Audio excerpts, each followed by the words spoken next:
Por acaso você já ouviu dizer alguma vez, nesses 7 anos de Uber no Brasil, que a empresa tenha se arrependido do seu pecado, digo, do seu grave erro com o motorista, voltar atrás e reintegrá-lo rapidamente, sem a necessidade de uma ação judicial? Pois é, isso acaba de acontecer. É milagre. Pois é, você deve ter tomado conhecimento do caso que aconteceu com um colega nosso lá no Rio de Janeiro, cujos vídeos circularam abundantemente aí em todas as redes sociais. E eu não vou exibir aqui, até porque tem imagens de agressão e a política do YouTube é um tanto sensível quanto a isso, eu não quero ter problemas. Mas tá aí para qualquer um ver nos grupos de WhatsApp, TikTok, Instagram. Aí um detalhe, não foi o motorista que agrediu a passageira. Em momento algum, ele levantou a mão para ela, nem lhe disse qualquer palavra mais dura. Apenas ele pediu que ela se retirasse do carro, porque a passageira não queria colocar o destino correto da viagem. Ela pediu a viagem no aeroporto do Galeão e colocou como destino também o aeroporto do Galeão. Bom, isso é muito comum acontecer. Ponto de partida e ponto final da viagem ser o mesmo, desde que tenha uma parada. A pessoa pede uma viagem para ir em tal lugar e voltar para ali. No caso dela, não. E aí o motorista contou até com a tradução de um outro colega que também entendia inglês, tentou mediar.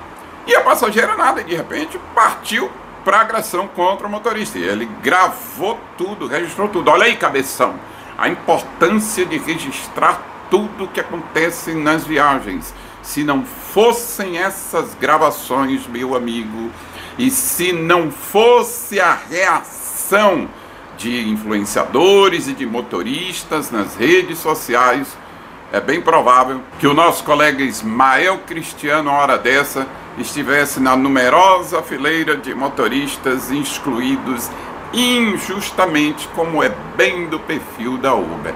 Mas é o próprio Ismael que vai contar pra gente detalhes, como exatamente isso aconteceu e o desfecho dessa situação. Fala, Cláudio, beleza? Desde já, gratidão aí por esse espaço para trazer aqui um pouco da narrativa desse episódio tão embaraçoso, tão desagradável que aconteceu agora desse último fim de semana, de domingo para segunda, no início da madrugada, de segunda-feira, né? Eu estava lá no espaço reservado do Galeão para receber as chamadas, a Uber tem esse espaço lá, quando tocou essa corrida para mim, e eu percebi que tinha algo estranho, porque não tinha KM nenhum para o trajeto da viagem, só o KM para chegar na passageira, ali na plataforma do aeroporto. Então eu imaginei que pudesse ser um bug do sistema, ou que talvez pudesse ser o Hotel Lynx, que fica dentro do mesmo complexo do aeroporto Galeão. Às vezes os passageiros solicitam corrida para ali, né? E é realmente um pedaço muito pequeno, um espaço muito pequeno, uma distância muito pequena, e podia se tratar disso, ou um equívoco do passageiro, digitou o endereço errado, e eu fui lá subir para ver do que se tratava, como é que seria essa corrida. Foi quando eu cheguei lá, identifiquei a passageira, ela entrou no carro, eu iniciei a corrida, e automaticamente também já deu fim da corrida, que eu ia sugerir ela ver direitinho o endereço, né, alterar o destino, ou enfim, chamar um outro carro, mas a corrida acabou na hora ali, e eu comecei a tentar informar ela o que estava acontecendo. Nisso ela começa a ficar nervosa, insiste para eu seguir na viagem, eu estava tentando comunicar aqui que não dava para seguir viagem, porque não tinha endereço, não tinha destino, e se ela podia fazer uma nova chamada, ou se ela poderia chamar um outro carro, ou ir de táxi. Eu sugeri isso a ela. Ela se mostra cada vez mais nervosa e irredutível, eu percebi que isso não ia dar em nada, desci do carro, tirei a bagagem dela, tudo isso com muito respeito e educação, pus do lado de fora e pedi para ela descer e fazer uma nova solicitação. Ela vai ficando cada vez mais irredutível, nervosa, começa a fumar, prepara um cigarro ali, que eu na hora imaginei que pudesse ser algo ilícito, pelas características, dentro do pouco conhecimento que eu tenho, parecia ser. Aí eu começo a filmar porque eu percebi que aquilo ali poderia ser muito prejudicial para mim e claramente eu poderia sair na pior. No momento que eu começo a filmar, chega também um parceiro, um outro motorista, que presenciou toda a situação, ele falava um pouco de inglês, tentou comunicar a passageira toda a situação, e ela se mostra cada vez mais irredutível, começa a debochar de mim, do nosso idioma, né? E eu percebo que a situação vai ficando cada vez pior, até que ela me ataca querendo impedir a filmagem. Foi quando eu grito pela polícia, porque haviam 2 viaturas da Polícia Federal lá, mas não havia nenhum oficial e também nenhum guarda na ocasião, nenhum guarda municipal que costuma ficar lá também. E aí eu peço para ela sair, até que um taxista se aproxima e sugere que eu prossiga mais à frente, ali na Ilha do Governador, e leve ela na unidade da polícia, ali que tem um quartel da Polícia Militar, e pedisse ali ajuda a algum policial militar. Pois bem, nesse momento que eu entro no carro, ela me agride, aquela coisa toda que vocês veem nas imagens, e aí logo assim que ela desce do carro, eu retorno para a base para receber novas chamadas, passa um tempo, logo em seguida eu recebo uma nova chamada e vou deixar essa família, né, esse grupo de pessoas, aliás, ali na Ilha do Governador mesmo. Assim que eu termino essa corrida, chega a mensagem para mim na minha tela que a minha conta estava bloqueada e eu já não conseguia mais receber chamadas pela Uber, estava bloqueada. Passei o dia inteiro bloqueado, até que eu faço ali o reporte à Uber, peço para eles me desbloquearem toda essa situação.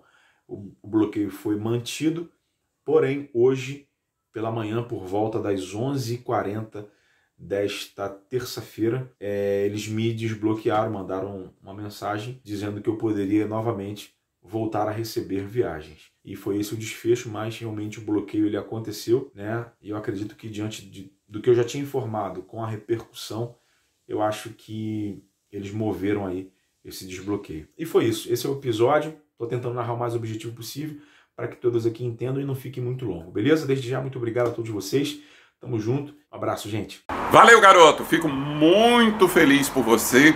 E eu gostaria que todos os motoristas excluídos injusta e irresponsavelmente pela Uber fossem reintegrados tão rapidamente quanto você fez. Mas sabe por que isso aconteceu? Por causa da reação, do repúdio de motoristas nas redes sociais diante da grande repercussão que o caso teve. Além do mais, tem boletim de ocorrência lá na delegacia, no posto policial do aeroporto. Ou seja, a Uber percebeu que ia ficar em maus lençóis se mantivesse o banimento desse motorista, porque além da gravação, tinha polícia, tinha testemunhas, ou seja, todo mundo viu, e o próprio pessoal da Uber viu pelas gravações, que novamente eu reitero, não vou exibir aqui, por causa da política sensível do YouTube quanto a essas imagens de violência, mas você pode encontrar, está fartamente circulando por aí em outras redes sociais. Então, havia provas mais do que suficientes de que o motorista foi vítima. E não fazia sentido a Uber manter ele excluído. Reintegrou o nosso colega Ismael, e eu reitero aqui, gostaria que todo motorista banido injusta e irresponsavelmente pela Uber fosse também reintegrado. Agora diga para mim, é para aplaudir de pé ou não? É um milagre ou não? Aleluia! Então, consegui ajudar você com a informação desse vídeo? Então dá o like e compartilha com os seus colegas. Por hoje a gente fica por aqui. Em nome de Padre, de Filho e Espírito Santo. Amém.